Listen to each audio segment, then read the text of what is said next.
Here's the thing about Washington, D.C. It's tectonic. The movements here might seem kind of slow, but the thing is, what happens here matters. You really feel that when you're here. So over the next 30 minutes, we're going to take you on a tour of a different Washington, D.C. Not about politicians or laws or taxes, it's about innovation. You're going to meet Barack Obama's entrepreneurship guy, visit a virtual reality cave, and a lot more. And check out the CyberU viewing guide in the description of the video for email addresses, LinkedIn profiles, and links to all the innovators who you're about to meet.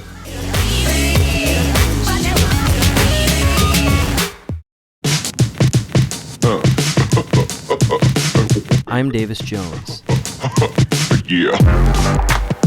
I learn, I create, and I share with as many people as I can.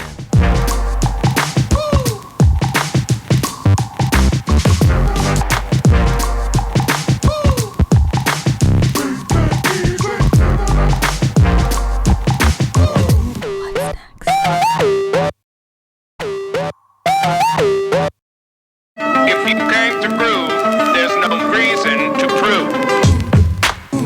In DC, the monuments and government buildings take up far less space than you'd probably imagine. This is a city. Sometimes it feels raw and gritty, but it's also ever-changing. We found out that each new president brings a new feeling to the city and new people. During the Obama years, Washington, D.C. became hip. We're going to meet Christa, a recent transplant from New York City who's going to show us Union Market.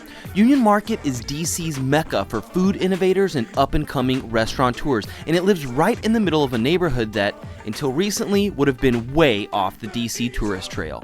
So Christa, I'm so excited to be here. I have to say this neighborhood that we have landed in is really crazy, kind of interesting. Definitely not what I was thinking when we came to Washington, D.C. But so to start off with, I think what we'll do before we get into what you do for work, which is very interesting and all that, Sure. We're going to let you take us around here. Union Market has become is really a center for food entrepreneurship. So people who want to start a food-based company, but they don't want to incur the cost of having a restaurant or having a big standalone space, and they've sort of moved beyond the food truck realm. So this is helping them sort of bridge that gap between sort of small pop-up slash food truck, but before they really get to the restaurant phase.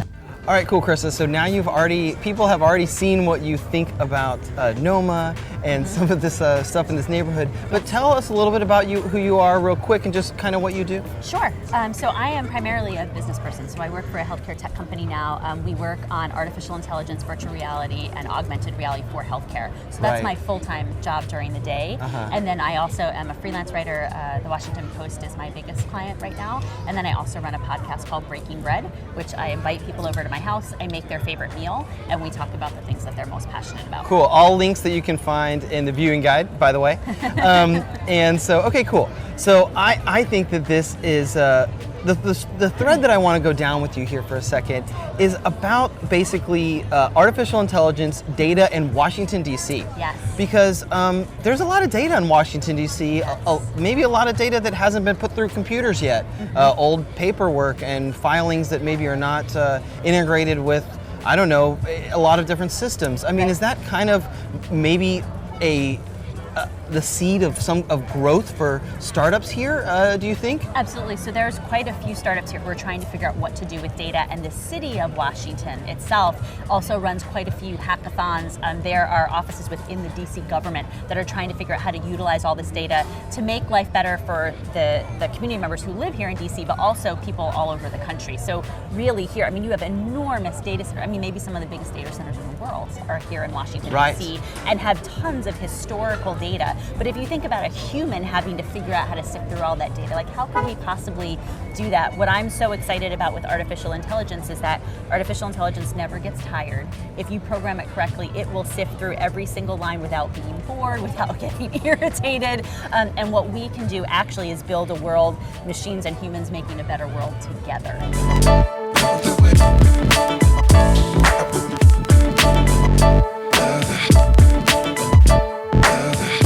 Yeah, so when I was growing here up in DC about 20 years ago, this area was an industrial area completely where you'll have a lot of wholesale supplies and business owners who would come here to just buy wholesale. So it wasn't really open for the public. So a lot of DC natives never really came to this area if they didn't own a business.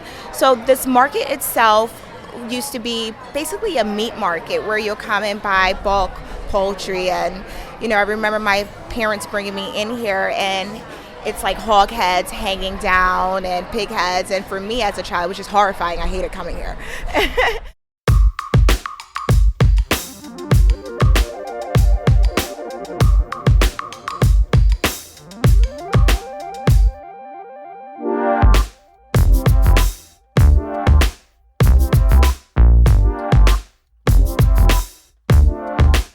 Next up, let's head to the University of Maryland's VR Cave. Do you think that virtual reality is changing the way that people interact with each other? Is there like a threat that in the future we'll have less physical relationships? I think it probably won't be any less than it is now, but I think we'll actually feel closer as a result. So I think your conference calls, which are already switching to video chats, at least that's what I use all the time. I prefer it. I'd rather see someone's face when I'm talking with them. Me too. I think the next level of that is VR. All right, cool. So Amy, you wanted to do this interview here on the University of Maryland campus. Why did you choose this place? There's a growing group of VR enthusiasts in the DC area, and a lot of that hub is right here at Maryland.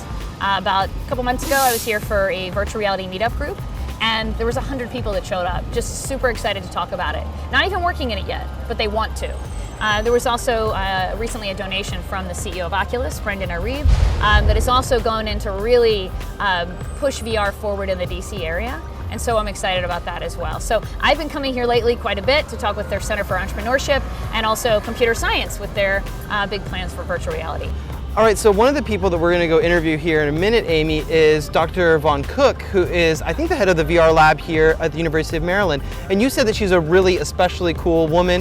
Why are you excited to meet her and to just sort of work with her? Well, one, she's kind of taken the practical application of it that really very few people are talking about. What you're hearing about in the media is PlayStation VR, it's gaming, it's entertainment, it's media. She's taking it and applying it to some really smart, intelligent use, which is training for situations that you cannot replicate or it wouldn't be safe to replicate in the real world. All right, Dr. Vaughn-Cooke, so we're thrilled to be at the VR cave, I guess. Is this the VR cave, right, we're in? This is the physical VR cave. So it's a 3-sided, back-projected, immersive room.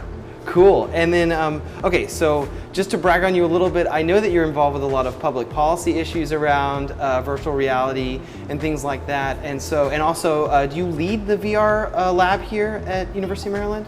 So it's actually called the Hybrid System Integration and Simulation Lab. Okay. VR is one of our main simulation tools. And the term hybrid is referencing human hardware software interaction. So we actually use VR to study the human hardware software interaction. So what is this thing here?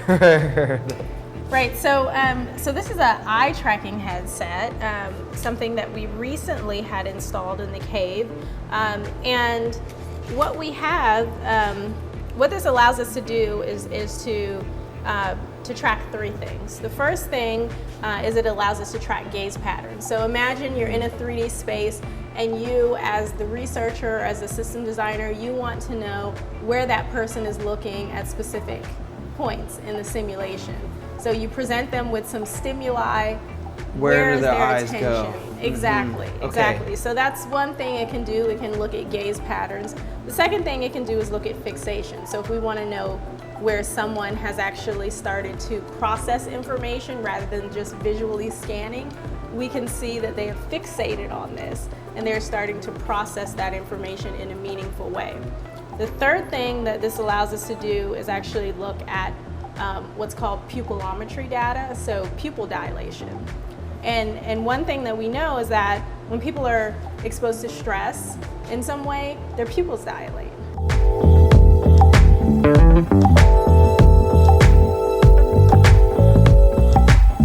Coming up, we're going to take you across the river to Arlington, Virginia to meet Jonathan Ortmans. He's Barack Obama's startup guy and also the president of Global Entrepreneurship Week.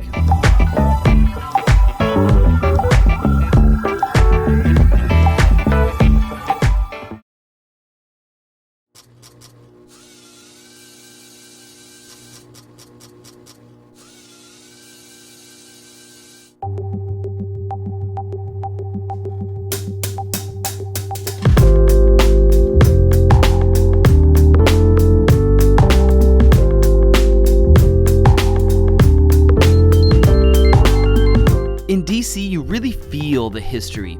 The sounds of musket fire and horse-drawn carriages seem pretty recent. That's because this isn't a new city. There are some really old structures, like the home that was once part of George Washington's estate and is now occupied by Jonathan Ortmans, a global change maker who, every year, brings together more than 25,000 entrepreneurs through Global Entrepreneurship Week. There's a lot of people, like, frankly, Global Entrepreneurship Week and Jen and Startup Weekend and Techstars and, people like Dave McClure and Geeks on a Plane and others. We've all done things where we're out there in the field. We've worked hard to try to legitimize the culture of entrepreneurship, not just with those small pockets of startups that we found when we first got there, but more broadly based in the community. So basically you're saying that if there's because this episode is about the role of business in society, and you're saying if innovators go to a place and say, we've come to your country and we have ideas and you have ideas and let's build them, then it legitimizes to these people's families, the locals who want to start a business, to their families and their friends, that this is a cool thing. Look, these people came here because they love innovation and they think it's important. Then it starts to shift the culture in those places. Absolutely. You can do it for that reason, but you can also do it for the selfish reason. And I'm saying for the individual potential American entrepreneur, the opportunities are tenfold overseas. And I'll tell you the reason why. Because there's only so many 3-hour pet food delivery, as someone said the other day, apps, on-demand apps you can create, okay? Absolutely. And I know we're now moving into the era where our tech entrepreneurs are now, having to grasp at really hard stuff like, in energy and healthcare. For every one really urgent problem that we have in the United States, and I'm talking about a serious urgent problem, there are 50 serious urgent problems in a lot of these struggling economies. And so the demand for solutions, and whether they be through technology or otherwise, but mostly through technology, is much, much higher. So I certainly think that it's a great time if you're interested, especially if you're at a point in your life that you can take a little risk and be in another culture. The cultures are friendly to entrepreneurs, and I would say that the opportunities are ripe. And at the same time, frankly, you're also doing something. It's the best form of, if I had my way, I'd take all the USAID aid that we send around the world and I'd put it into, I wouldn't take it all, but I'd take a piece of it and put together a Peace Corps for entrepreneurs, because there's never a more important time for Americans to be trying their hand at that.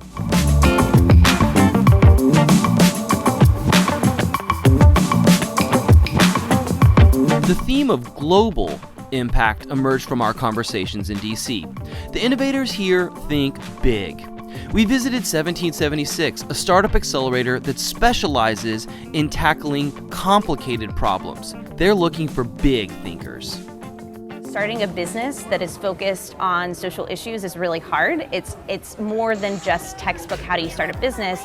You can't transform healthcare on your own. We have a company here called Dorsada. He's doing electronic health records. He has a great idea, a great background in medicine, but he needs the buy-in of corporations, of hospital systems, of policymakers, of investors. And with what 1776 is doing is really bridging entrepreneurs with the connections that they need to drive change in really hard to innovate industries. Yeah, I mean, there's nothing to say that flower shop in Ecuador is not making a huge impact on that community. Absolutely so.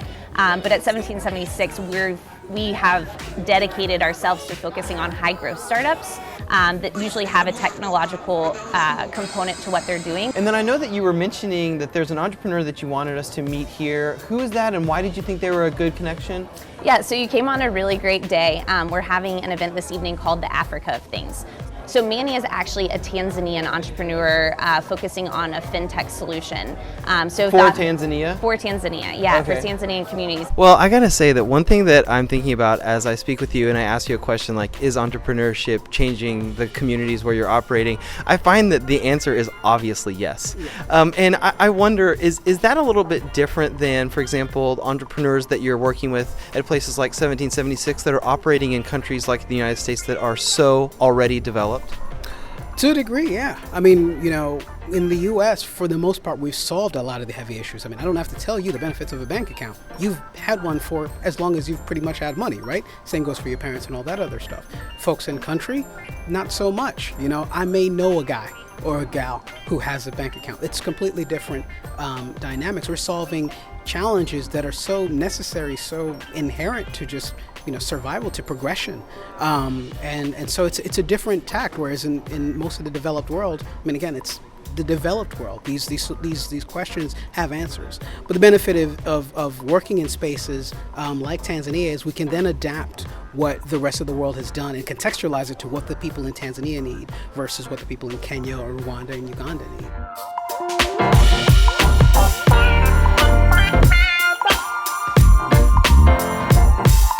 All right, next up, let's go to Georgetown, one of DC's most beautiful neighborhoods. We're going to take you to meet a team of people who've recently struck out on their own to change how the planet learns.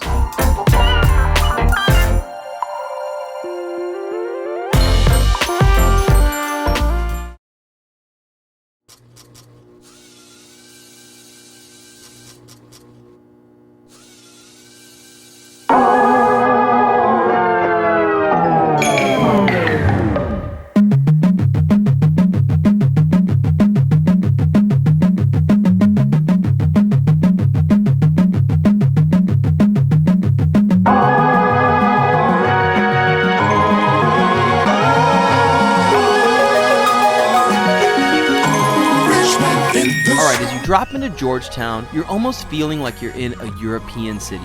The doors are smaller, the houses are close to each other, and honestly, you're usually close to other people. It's kind of tight in Georgetown.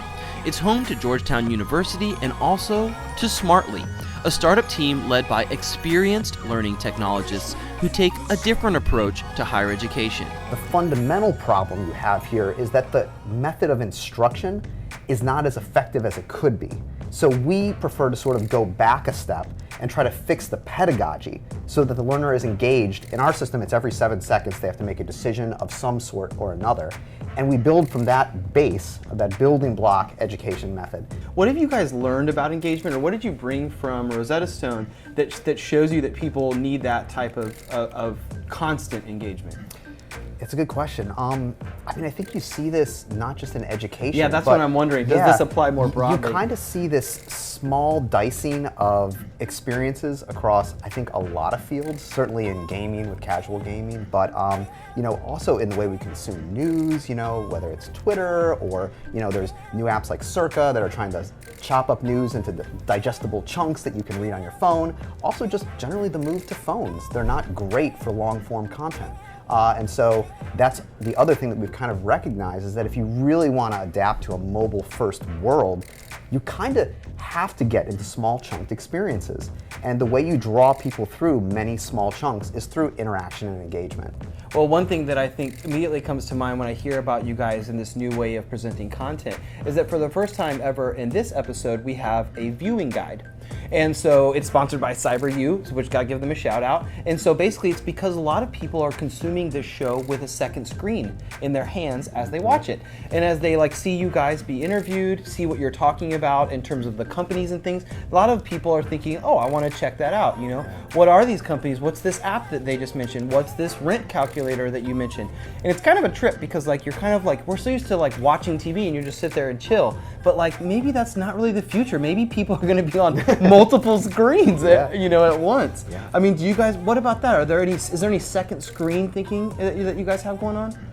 Well, at this point, one of the things that we're trying to fight against is a lot of the second screen. I think, fight against second screen. Because one of the problems with lectures is the lack of engagement often comes from students being distracted and not interested.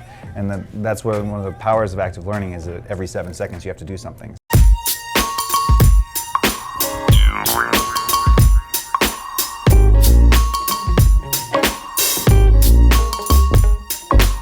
Okay, finally, I want to take you to meet Matt. He's an innovator that works at the highest levels of government and business. We met him at the Watergate Hotel, which is a place that's famous for its views and also for the scandal that ultimately brought down President Nixon. We can't tell you who Matt works for, but he's the guy deployed by one of the world's largest sustainability funds to convince Fortune 500 CEOs that sustainability isn't just a good idea, it's good business. I've been working here in Washington for the last 15 years, as of this month, on mobilizing the business community to take on climate change. and we've been primarily focused on the Fortune 500. There's some really creative ways that you can get your CEO interested in climate change. I mean, what's an interesting way that you can get your CEO interested in climate change? The organization I work for and the team at Coca-Cola took the CEO, Muhtar Kent, to the Arctic. I hear a lot of stories like that, where if a CEO or somebody on the senior management team has a personal connection to this issue, then they make it a priority, and that helps a lot. All right, let me ask you this, Matt. So, is it possible that entrepreneurs and innovators will ever be able to make money from doing things like taking pollution out of the ground or out of the sky? What does it take to incentivize the innovators of tomorrow to generate sort of these sustainable businesses that are sustainability businesses only? Not Right. I want to make shirts that are sustainable, but I am actually making the world better and healthier. You know, you're seeing this in interesting places. I serve on an advisory board for the Redford Center, and Jamie Redford, Robert Redford's son, is making a new film called Happening. And what the film storyline is about is how the clean economy is happening in lots of unexpected pockets of America that you wouldn't expect. It's happening, and it's happening, you know, all over the country and in lots of interesting places.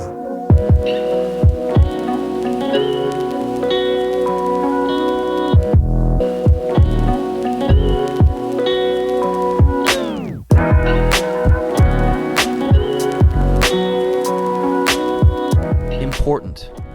That's how you feel when you're in Washington, D.C.